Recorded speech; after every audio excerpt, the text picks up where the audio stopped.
হরে কৃষ্ণ।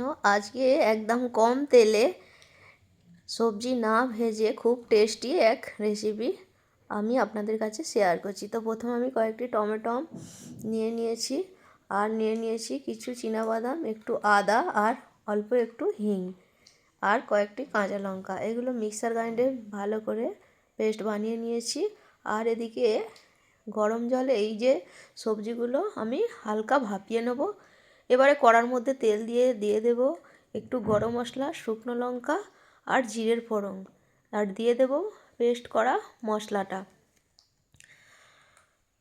তারপর এর মধ্যে দিয়ে দেব জিরে গুঁড়ো, ধনে গুঁড়ো, শুকনো লঙ্কার গুঁড়ো আর প্রয়োজন মতো হলুদ গুঁড়ো।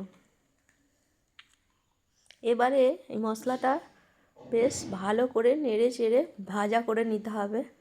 এবারে মশলায় তেল উঠে এসছে। এইবার ভাপানো ফুলকপি আর গাজর, বিনস, সিম, মানে পাঁচ মিশালি সবজিগুলো দিয়ে এগুলোকে বেশ ভালো করে ভাজা করে নেব। এরপর এর মধ্যে দিয়ে দেব ছাড়ানো মটরশুঁটি আর সুইট কর্ন, দিয়ে দেব প্রয়োজন মতন লবণ।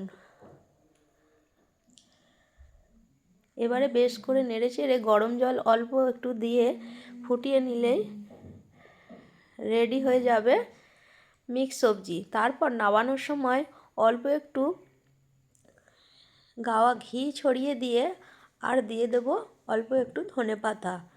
রেডি হয়ে গেল মিক্স সবজি।